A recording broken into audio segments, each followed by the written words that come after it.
तो as a concluding summary I can say previous class we have seen moment as the turning effect of force. कैसे निकालते हैं? Moment of a force about an axis is given by the product of force and और क्या perpendicular distance of line of action of force from the axis of rotation, है ना। Unit क्या होता था? Newton metre. और ये था कि if the line of action of a force passes through the axis of rotation no moment is produced. और ये भी था कि जो मोमेंट अगर नेट मोमेंट किसी बॉडी के ऊपर किसी एक्सिस में क्लॉकवाइज हुआ तो बॉडी को क्लॉकवाइज घुमाता था, एंटी क्लॉकवाइज हुआ तो एंटी क्लॉकवाइज घुमाता था।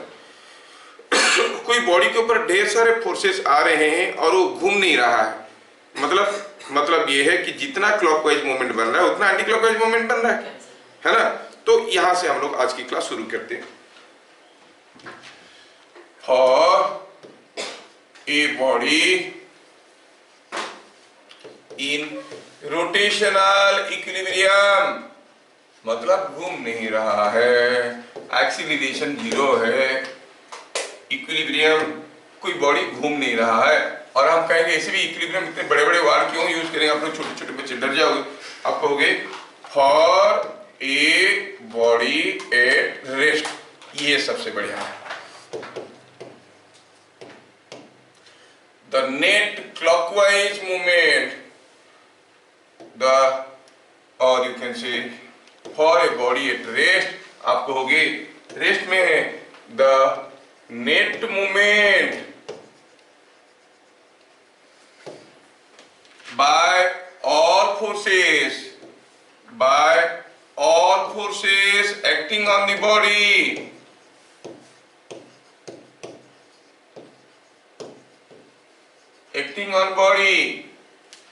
about any axis is equal to 0। हाँ सर, समझ में तो आया।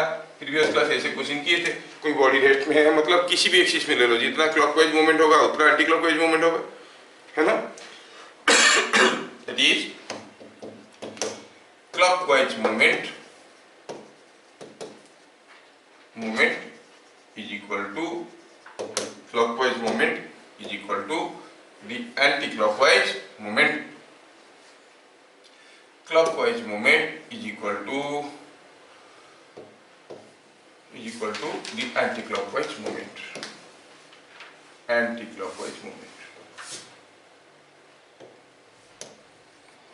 ये हो गया स्टेटमेंट आज का।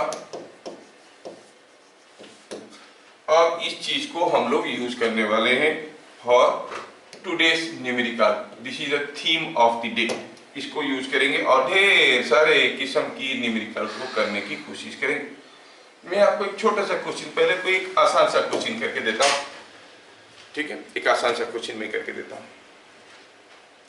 सपोजिंग हम कहेंगे कि यहां पर कोई एक डंडा है, ये डंडा ऐसा, ठीक है, और ये डंडा का लेंथ कितना दिया है? लेंथ ऑफ द डंडा गिवन इज L। डंडा का लेंथ है L लेंथ का डंडा है और इसका मास भी दिया हुआ है M। मास ऑफ द डंडा is M। Length of the डंडा is L, mass of the डंडा इज M। थोड़ा समझने की कोशिश करना। पहला क्वेश्चन है इस चैप्टर का, इस आर्टिकल का, और बड़ा इंटरेस्टिंग आर्टिकल है। क्लास 11 में ये आता है रोटेशनल डायनामिक्स चैप्टर में, जिसको one of the difficult chapter माना जाता है। लेंथ दिया गया है L, ठीक है। अब ये डंडे को हमने क्या किया? Bye means of 2 threads means झुला दिया हूं। यहाँ पर एक थ्रेड बांधा हूं, ऐसे झुलाया हूं यहाँ से। दूसरा थ्रेड में यहाँ पे बांधा हूं और ऐसे झुलाया। By 2 vertical threads this is हम। क्या बात समझ में आ रहा है? और ये कुछ निकला हुआ है इधर, ये क्या? ये है नथिंग बट, सपोज हम कहेंगे ये L/4 है, पूरा लेंथ L है, ये L/4 है। क्या भाई बात समझ में आया? ऐसा कोई झूल सकता है ना? झूल रहा। तो थ्रेड में कुछ टेंशन होंगे कि नहीं होंगे? होंगे। पूछा है, बताओ दोनों थ्रेड में टेंशन बताओ, what is tension at A and tension at B. ये जो डंडा है उसका मास m है, लेंथ l है। पूछा है टेंशन क्या है बताओ। पहले मैं करता हूं, आप लोग ध्यान से देखो, ये उतारने वाली चीज नहीं है, समझने वाली चीज है, ठीक है। लिखने के लिए पूरा टाइम में दूंगा, क्योंकि आपको तो क्लू मालूम नहीं है, ये क्लू है, पर देन ये कहाँ आप यूज किए अभी धीरे धीरे सीखोगे। Now I will try to unravel the doubts, the mysterious.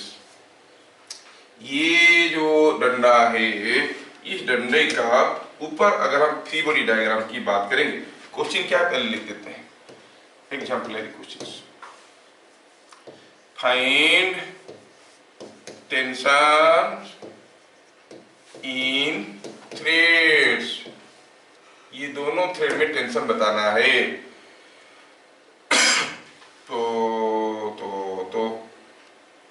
तो हम कहेंगे कि पहले हम फ्री बॉडी डायग्राम करते हैं डंडे का। Let us draw the free body diagram. Free body diagram के लिए क्या करना पड़ता है, डंडे को फ्री करना पड़ता है।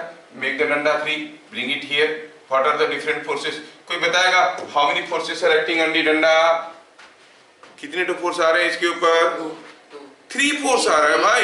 2 कांटेक्ट फोर्स है, ग्रेविटेशनल फोर्स है ना। 2 कांटेक्ट फोर्स कहां कहां पर आ रहे हैं, एक फोर्स तो यहाँ पे आ रहा है जिसको हम टीपी कहेंगे, नहीं, और एक फोर्स यहाँ पे कहीं आ रहा है, इसको हम टीए कहेंगे।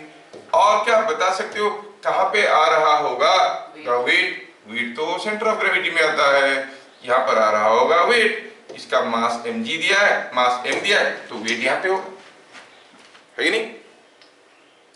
अच्छा ऐसा है, मुझे TA TB निकालना है, TA TB निकालना है, ठीक है। अब ये रेस्ट में है, क्या बता सकते हो TA प्लस TB किसकी बराबर होगा। ये रेस्ट में है, मतलब upward force must B downward force, तो TA प्लस TB क्या होगा, mg के बराबर होगा, है ना। तो आप कहेंगे at rest the upward force is equal to downward force। हाँ ये तो समझ में आया, लेकिन इससे कैसे मिलेगा TA और TB, दोनों अननोन है। 2 अननोन के लिए एटलीस्ट 2 इक्वेशंस यू रिक्वायर, है ना। चलिए दूसरा निकालने की कोशिश करते हैं। I go for the entire calculation in the next page again. Space की कमी है,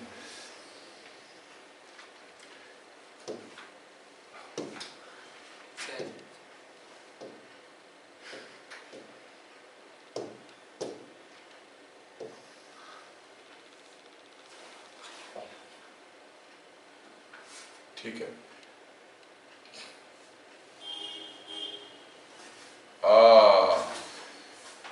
TA plus TB is equal to mg मिला है, लेकिन TA TB नहीं मिला, नहीं। अच्छा ये इस रेस्ट में है का मतलब ये भी तो होता है कि घूम नहीं रहा है। ये घूम नहीं रहा है तो what is the net moment of all forces acting on the body about A, 0। About B, B में भी नहीं घूम रहा है। अबाउट ये पॉइंट को C कहो सेंटर, तो C, अबाउट C उसमें भी 0। मतलब कोई भी एक्सिस ले लो, इसके अलावा बाहर कोई पॉइंट ले लो, वहां पे भी 0। ये घूम नहीं रहा है। Moment of all forces about any point is equal to 0, ठीक है ना। तो आपकी मर्जी के कोई पॉइंट ले लो, सपोज मैं लेता हूं moment about A। Net moment about A is 0, कब, when it is at rest। Net moment about A 0 है, नेट मोमेंट अबाउट A 0 है। क्या मतलब होता है, मतलब ये होता है कि पॉइंट A में जितना क्लॉकवाइज मूवमेंट होगा उतना ही एंटी क्लॉकवाइज मूवमेंट होगा। हाँ ये बात तो सही है। Clockwise movement about A and anti clockwise movement about A both are equal and opposite. Opposite तो है, क्लॉकवाइज एंड एंटी क्लॉकवाइज है। तो हमारे पास 3 फोर्स है, ध्यान से देखो। हम अब सारे फोर्सेस के लिए पॉइंट A में मोमेंट निकालने वाले हैं। क्या बता सकते हो कौन कौन से फोर्सेस के चलते पॉइंट A में मोमेंट बनेगा। क्या TB के लिए बनेगा, नहीं बनेगा sir.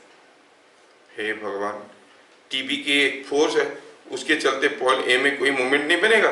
Force into perpendicular distance of line of action of force.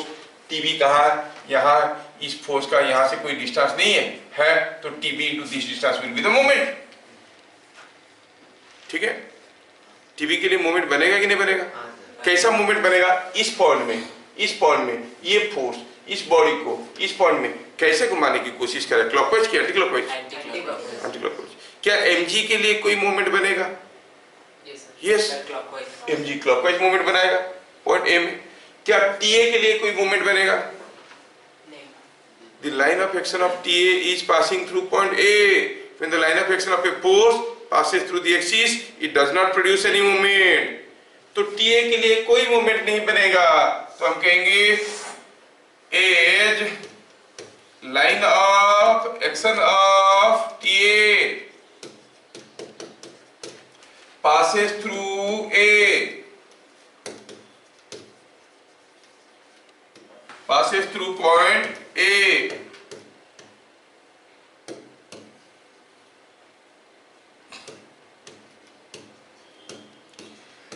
it does not produce any movement about A.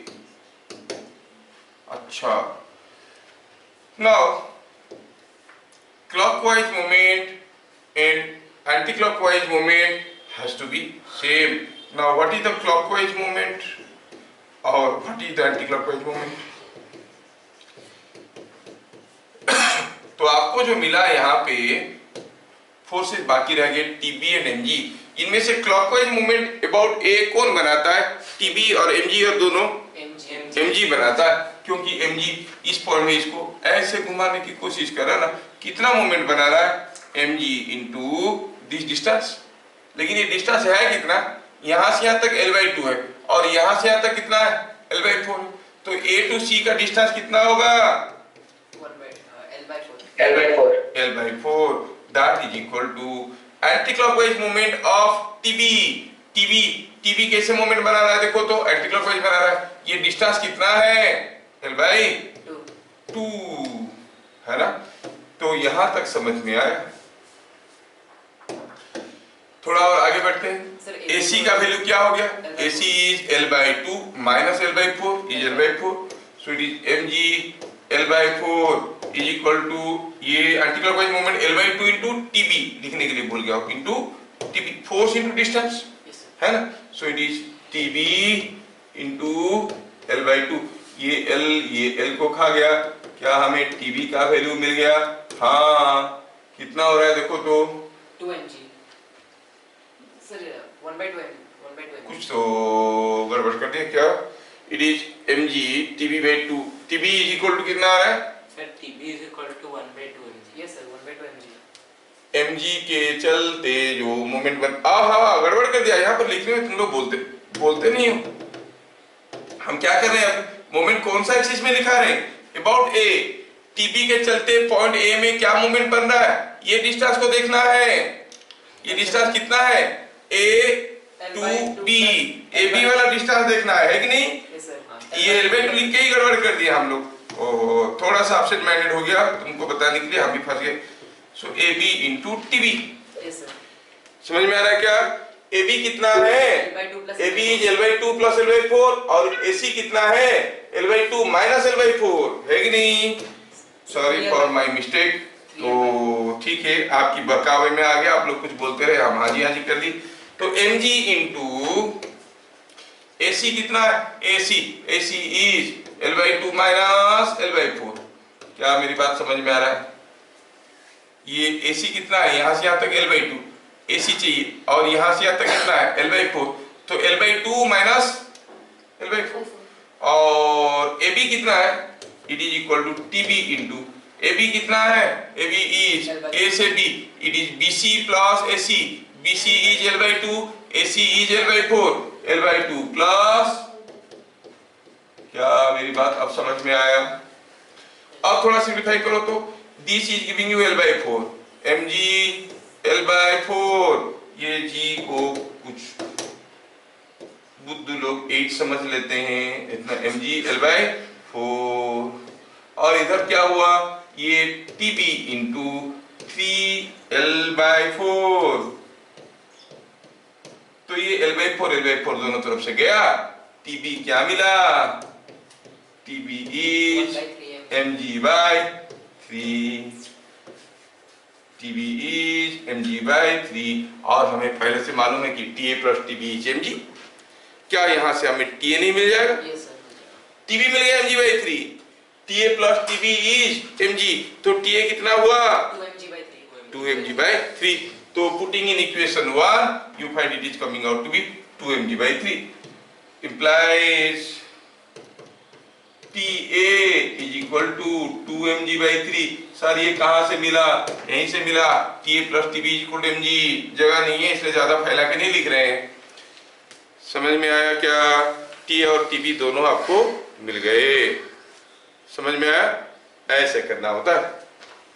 Calculation करके तो हर कोई निकाल लेता है, लेकिन प्रैक्टिकली फील करने वाली चीज है।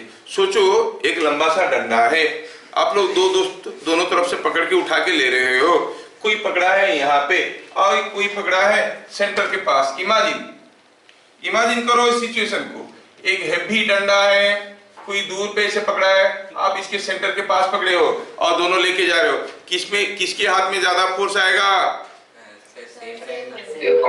कॉर्नर जो दूर में रहेगा उसके हाथ में, कि जो सेंटर के पास पकड़ा है उसके हाथ में, किसके हाथ में ज्यादा हावी लगेगा, जो सेंटर के पास पकड़ा है, जो दूर में बी में। सोचो भाई सोचो, हाँ, एक वजनदार डंडा है, कोई मान लो सेंटर पे ही पकड़ ले, आप साइड में पकड़ोगे तो फोर्स आएगा क्या और हाथ में नहीं आएगा, जो सेंटर के पास पकड़ा है उठा के उसको ज्यादा फोर्स आएगा, कि जो सेंटर से दूर पकड़ा है उसके हाथ में ज्यादा फोर्स आएगा। फील करो, फील करना बहुत जरूरी है। तो दूर में कॉर्नर पे, अरे दो आदमी पकड़े हैं, तुम अकेले पकड़ के चेक कर रहे हो, ये पेन देखो, ये पेन को देखो, कोई सेंटर के पास यहाँ पे पकड़ा है, देखो इसको, हाँ ये एक कोई यहाँ पे पकड़ा है और कोई यहाँ पे पकड़ा है, ऐसे उठा के लेके जा रहे हैं, किसके हाथ में ज्यादा फोर्स आएगा, इक्वल नहीं, ये फील करना बहुत जरूरी है। आओ मैं तुमको एक्सपेरिमेंट करके दिखाता हूँ, आओ दिखाते। ये हो गया, देखो मेरा मोबाइल, गिर ना जाए भगवान करे, ये देखो यहाँ पर एक, यहाँ पे मैं साइड में एक, अब देखो पहले सिचुएशन, ये मोबाइल है, मैं ये साइड में एक उंगली का सपोर्ट दिया हूँ और मिड पॉइंट के पास उंगली का सपोर्ट दिया हूँ, बताओ कौन से उंगली पे ज्यादा फोर्स आ रहा है, अभी आप करके चेक करके देखो, you take your book and see, book को चेक करके देखो कौन सा उंगली में ज्यादा फोर्स आ रहा है, जो साइड में है या जो सेंटर के पास है, सेंटर के पास है ना। ये चीज को आपको डिस्कवर कर लेना चाहिए थ्रू योर एक्सपीरियंस, क्योंकि काम धंधा करते नहीं है तो जान नहीं पा रहे हो। तो सेंटर के पास जो है उंगली, उसमें ज्यादा फोर्स आ रहा है, जो दूर में है बहुत कम फोर्स आ रहा है।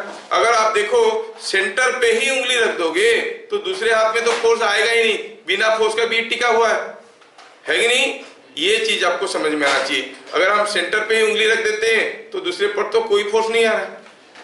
इसका मतलब यहाँ पर जो दोनों थ्रेड इस डंडे को पकड़ के रखे हैं, एक सेंटर के पास एक सेंटर से दूर, दोनों में से कौन सा थ्रेड में ज्यादा टेंशन होगा, जो सेंटर के पास है, TA ज्यादा होगा। देखो आया है, T आया है 2 mg/3, TB आया है mg/3, समझ में आ रहा ना। तो ठीक है, अगला क्वेश्चन आपको सोच के बताना है। मैं आपको ऐसा सिचुएशन देता हूँ, फीस को फील करो यार, ये न्यूमेरिकल करने की साइंस है, न्यूमेरिकल करके काम निपटाने वाली चीज नहीं है। अच्छा अब हुआ क्या, ये एक सीसॉ है, आप कोई एक मोटे आदमी और एक पतला आदमी दोनों को लेके सीसॉ का गेम खिलाना चाहते हो, ठीक है। आप दोनों बैठेंगे, आप चाहते हो कि दोनों बैठे इसके ऊपर और बैठने के बाद ये डंडा लेवल रहे। पहले सोचो और बताओ, तुम्हारे दांत नए निकले हैं क्या, क्यों दिखा रहे हो?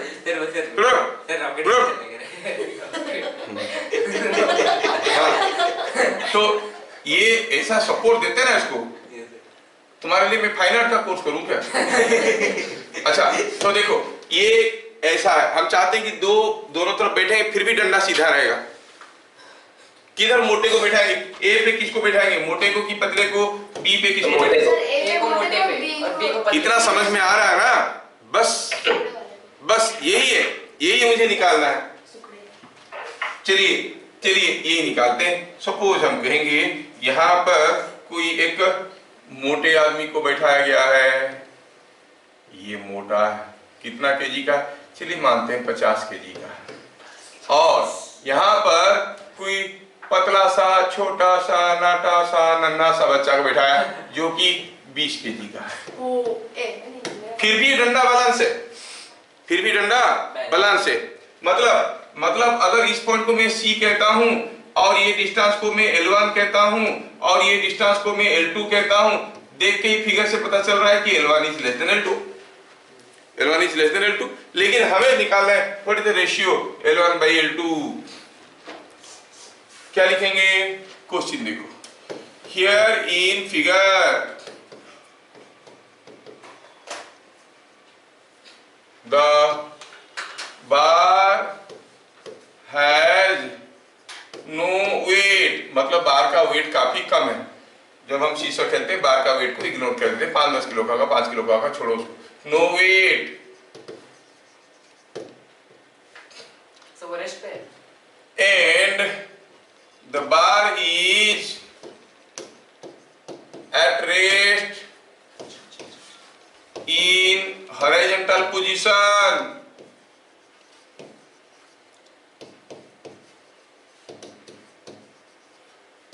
find L1 by L2।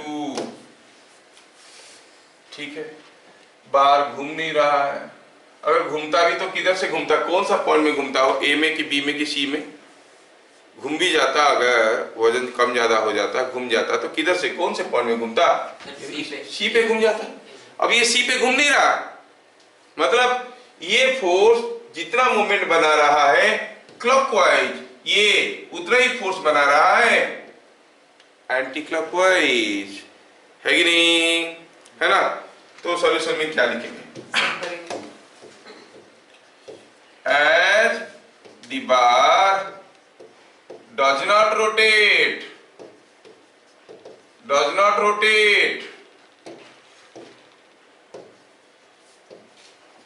about C, तो आप कहोगे मोमेंट और clockwise moment must be equal to anti clockwise moment. क्या मेरी बात समझ में आ रहा है? क्लॉकवाइज मोमेंट कौन बना रहा है? 50 केजी वाला। क्या है उसका वेट? क्या है फोर्स 50 केजी वाले का? 50 केजी वाले का फोर्स है 50 इंटू जी। क्या मूवमेंट बनाएगा वो सी में? सी में क्या मूवमेंट बनाएगा? 50 इंटू जी इंटू L1। क्या समझ में आ रहा है? क्योंकि ये जो मूवमेंट बन रहा है 50 केजी वाले का, उसका फोर्स ऐसा है, ये 50 इंटू जी है और इसका डिस्टेंस L1। इसका फोर्स कितना है? ये तो सिक्रू है, इसका है 20 इंटू जी। इसका मोमेंट कितना है? 20 इंटू जी इंटू L2। क्या मेरी बात समझ में आ रहा है? This is equal to 20 into g into L2।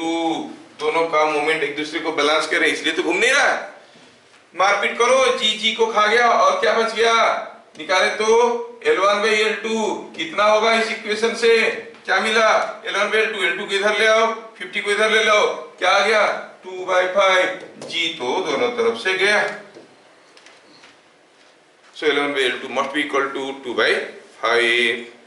क्या सबको समझ में आया? ठीक से समझ में आया? अभी अगला क्वेश्चन करेंगे।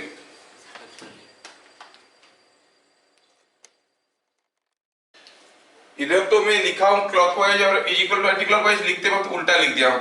ये जो एंटी क्लॉकवाइज चीज है, एंटी को उठा के इधर बैठा देते हैं तो एंटी बन गए एंटी क्लॉकवाइज और ये क्लॉकवाइज। अब ठीक है ना? एंटी क्लॉकवाइज हो गया 50 जी इंटू L1, क्योंकि 50 जी इंटू L1 ऐसे घुमाने की कोशिश कर रहा है, ये क्लॉकवाइज हो गया। अगला क्वेश्चन, नेक्स्ट क्वेश्चन आप पहले बताओ मेरे को। ये कोई एक डंडा ऐसा है, लेट मी से ए डंडा लाइक दिस, ठीक है। और इसमें हुआ यूं है कि यहां पर एक थ्रेड लगा है और यहां से कोई एक मास झूल रहा है, कितना से 4 kg, और यहां से कोई एक डंडा, कोई एक थ्रेड ऐसे लगा है। ये ए है, ये बी है, और ये उसका सेंटर होगा सी है, और ये डी है। ऐसे करके दिया कि हमें दिया गया है कि ऐसा है, ये पॉइंट ए है। क्वेश्चन में क्या दिया है इसमें डाटा में ये दिया गया है कि ये डिस्टेंस है, ये डिस्टेंस है l/4, ये डिस्टेंस तो ऑब्वियसली l/4 होगा क्योंकि ये सेंटर है, और ये डिस्टेंस है l/2, ऐसा करके दिया है, ठीक है। इन फिगर शोन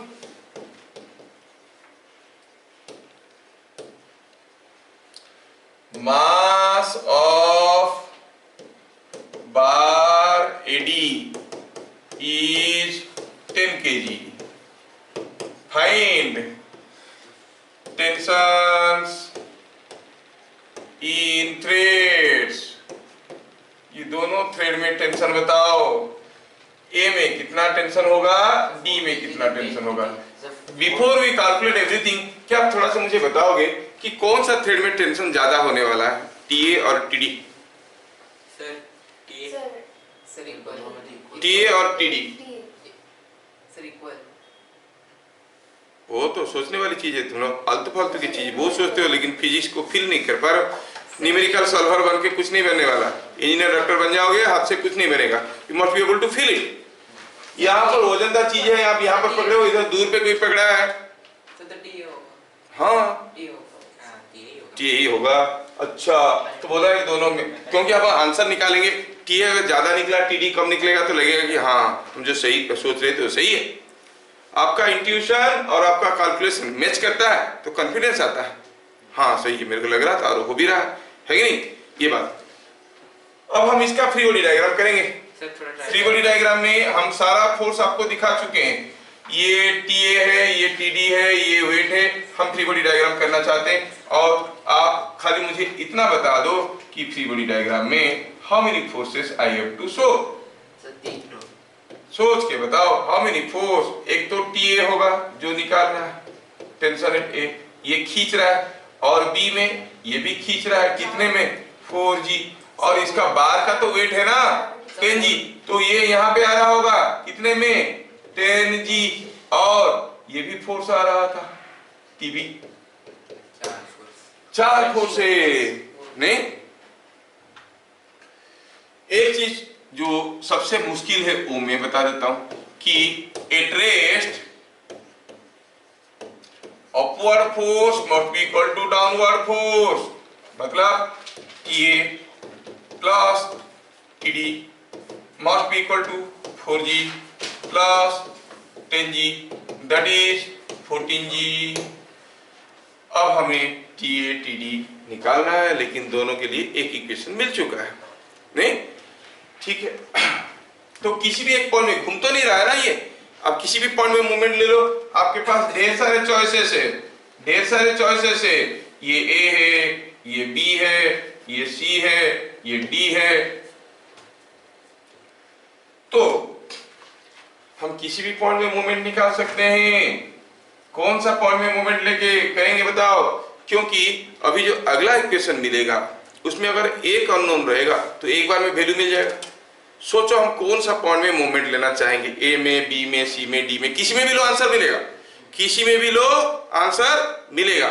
लेकिन सपोज हम सी में मूवमेंट लेते हैं, तो इसके लिए सबका मोमेंट को जोड़ेंगे और नेट मोमेंट को जीरो करेंगे, तो इक्वेशन में कितना तो अननोन रहेगा। हमारे यहाँ अननोन कौन है, टीए और टीडी।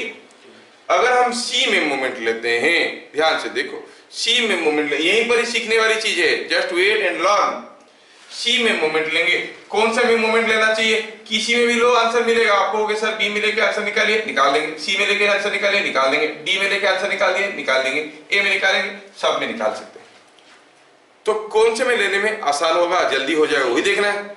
सोचो तो अगर हम सी में मोमेंट लेंगे तो clockwise moment anti clockwise moment दोनों को बराबर करेंगे। क्लॉकवाइज मोमेंट और एंटी क्लॉकवाइज मोमेंट जब बनाएंगे, हमारा जो इक्वेशन बनेगा उसमें टीए के लिए और टीडी के लिए कुछ कुछ मोमेंट रहेगा कि नहीं रहेगा? So your equation will have two unknowns. Two unknown वाला एक इक्वेशन मिला और पहले से एक इक्वेशन मिला था टू अननोन वाला, दो साइमल्टेनियस इक्वेशन सॉल्व करो, मिल जाएगा।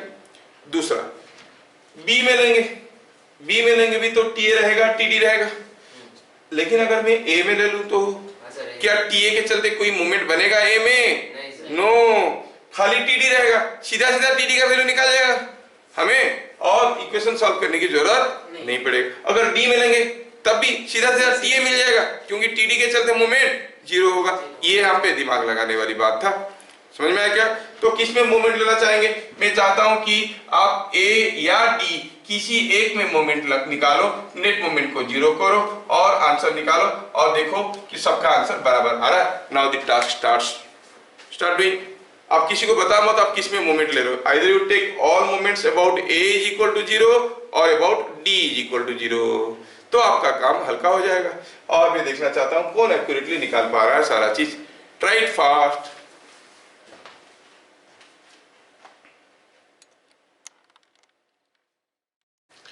मैं कहता हूं अभी देखो, net moment about A is zero, मतलब जितना क्लॉकवाइज मूवमेंट होगा उतना ही एंटी क्लॉकवाइज मूवमेंट होगा। ये बात तो सबको समझ में आया? बताओ, जब ए में हम नेट मूवमेंट निकालने की कोशिश करेंगे, चारों में से कौन सा फोर्स के लिए मूवमेंट नहीं निकलेगा? टीए। टीए के लिए कोई मूवमेंट नहीं होगा, तो बाकी के लिए निकालेंगे। अच्छा, ए पॉइंट में कौन सा फोर्स बाकी रहेगा? 3। इसके लिए तो मूवमेंट नहीं बनेगा। Why? Because the line of action is passing through. इन दोनों के लिए बनेगा, इसके लिए बनेगा। कौन कौन फोर्स इसको क्लॉकवाइज घुमाने की कोशिश कर रहे हैं ए में, और कौन सा फोर्स एंटी क्लॉकवाइज घुमाने की कोशिश कर रहा है? क्लॉकवाइज कौन कर रहा है? Yes, 4G and 10G, these are the forces. तो क्लॉकवाइज कौन बना रहा है? 4G। कितना मूवमेंट बना रहा है? 4G इंटू AB, है कि नहीं? 10G क्या मूवमेंट बना रहा है? 10G इंटू क्या? AC, the perpendicular distance of line of action. आपको क्लियरली दिख रहा है कि 4G is acting on this line और 10G is acting on this line. अच्छा, एंटी क्लॉकवाइज मूवमेंट कौन बना रहा है? TD। कितना? TD इंटू ये डिस्टेंस कितना है? AD। क्या सबका वैल्यू डाल देंगे तो TD मिल जाएगा?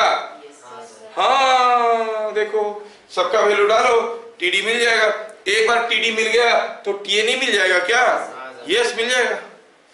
हाँ, देखा, ध्यान कर चुका है। तो AB कितना था भाई? AB दिया है L/4, 4G L/4, 10G। AC कितना? AC तो L/2 है, इज इक्वल टू TD कितना है? TD तो TD है, मालूम नहीं। AD कितना है? AD तो ये L/4, ये L/4, ये L/2, मतलब L। सिंपलीफाई करो, TD कितना आया देखो तो, L तो गया, ये हो गया G, और ये हो गया 5G, हो गया 6G, और ये हो गया 60 न्यूटन। तो फिर TA कितना आया भैया? TD 60 न्यूटन है। इक्वेशन हमारे सामने है। ये जो आपका 14G था, मतलब 140 न्यूटन था। हाँ, it is coming out to be 80 newton. देखा, किसका दिमाग शांत है जो सोच सकता है। समझ में आया क्या? हाँ। क्या आप लोग हर कोई ए में ही मूवमेंट लिए थे?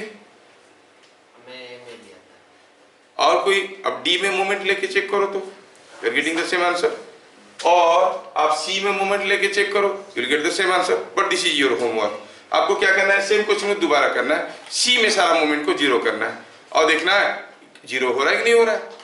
ठीक है, नेट मोमेंट 0 होने से टी और टी वहां से निकालना है। चलिए अगला क्वेश्चन मैं आपको देता हूं। ये क्वेश्चन थोड़ा टेढ़ा है लेकिन आप लोग कर लोगे। ये कोई एक वाल है। अब ये वाल में हुआ क्या है कि कोई एक डंडे को हमने यहाँ पर सपोर्ट करके रखा है। ये एक डंडा है, ये एक डंडा है, और ये डंडे को हम ऐसे पकड़ के रखें इस वाल पे। कैसे? Bye connecting A hinge here. मैं यहाँ पर एक हिंज लगा दिया तो ये घूम नहीं सकता। अब ये डंडा गिर जाएगा, इसलिए मैं इसको यहाँ पर बांध दिया हूँ। Just see how is the arrangement, just see how is the arrangement. और अब ये डंडा गिरने की कोशिश कर रहा है लेकिन वाल तो इसको पकड़ के रखा है। गिरेगा क्या डंडा? नहीं गिरेगा। अच्छा, तो क्या थ्रेड में कुछ टेंशन होगा? हाँ होगा। पूछा है बताओ कितना टेंशन है। क्या दिया है? वैल्यू दिया है कि ये एंगल है थीटा। क्या दिया? ये एंगल है थीटा। ये ए है, ये बी है। Bar A B of mass m, bar A B of mass m and length L is held at rest as shown. Find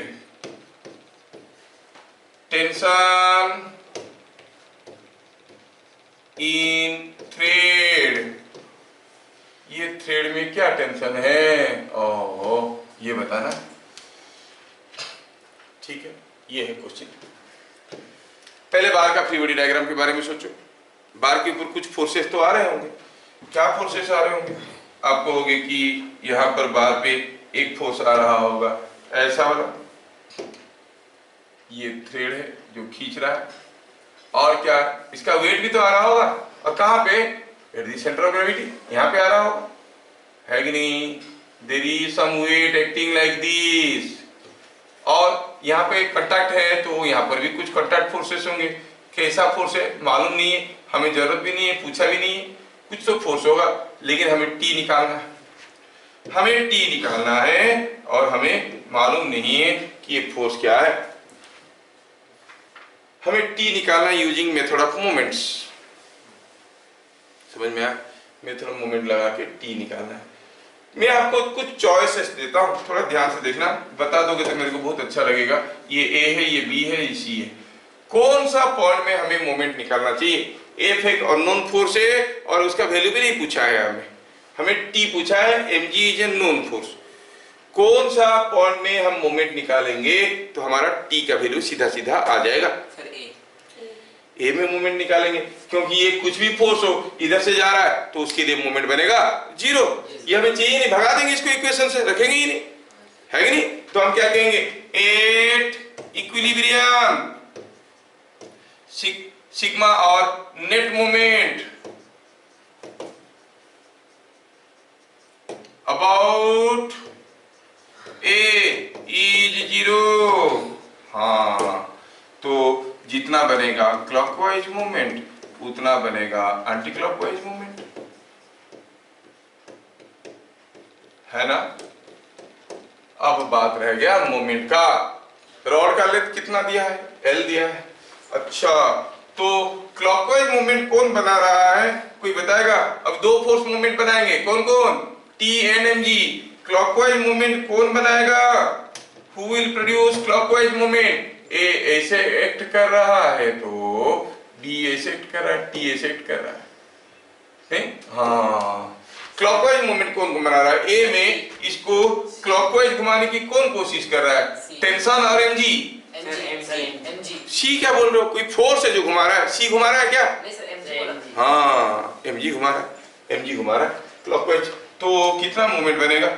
mg into perpendicular distance of line of action. मतलब ये जो line है इसका distance यहां से, है कि नहीं? ये डिस्टेंस हमें चाहिए, ये L1 ये चाहिए मुझे। लेकिन सोचो तो ये एंगल अगर थीटा है, ये एंगल भी तो थीटा ही होगा, Yes sir. है कि नहीं? और क्या आपको AC का लेंथ मालूम है? A to B है L, L/2. तो L/2, तो ये लेंथ कितना हो जाएगा? L/2. P, no, this length is L/2, Yes sir. है ना? तो ऐसे लिखते हैं पहले, mg into L1 is equal to anti clockwise force कौन बना रहा है? T, कितना बना रहा है मालूम नहीं, ये डिस्टेंस को L2 कहो, it is T into L2। थोड़ा ध्यान से देखो दोनों को, हमें L1 L2 मिल जाएगा तो काम बन जाएगा नहीं? अब इस ट्रायंगल में देखो तो, इन दिस ट्रायंगल, ये हाइपोटेन्यूज है, ये बेस है, ये परपेंडिकुलर है, P/H क्या होता है? Sine theta. Sin. तो आप कहोगे L1 by L/2 is equal to sine theta, मतलब L1 कितना है? L1 is L/2 sine theta. समझ में आया? हाँ, कुछ लोग लिखने में पड़े हुए, पूछने से उल्टा पुल्टा बताते। अच्छा, ये डिस्टेंस, बड़ा वाला ट्रायंगल को देखो तो, बड़ा वाला ट्रायंगल में ये थीटा है, ये बेस है, ये हाइपोटेन्यूज है, आप क्या कहोगे? L2/L क्या बनेगा? cos theta. L2/L is cos theta, तो what is L2? It is L cos theta.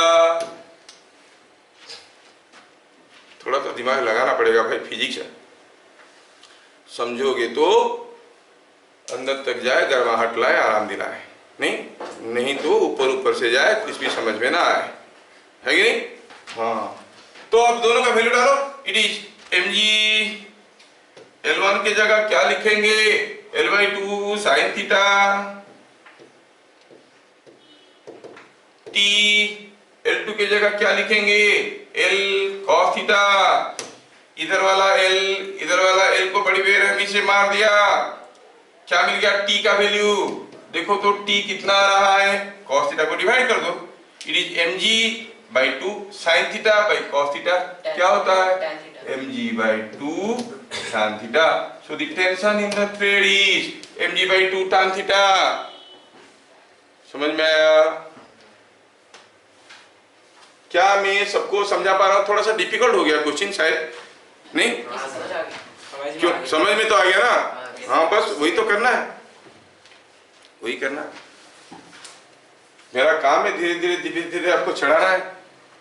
यहाँ पर लेंथ निकालने में कितना दिक्कत हो रहा है आपको समझ में आना चाहिए, कैसे लेंथ निकालते हैं L1 L2, है ना? ठीक है, करो, यू कैन डू इट। तो आज की क्लास यहीं पे खत्म करते हैं, फिर मिलेंगे अगले क्लास, तब तक के लिए जय हिंद।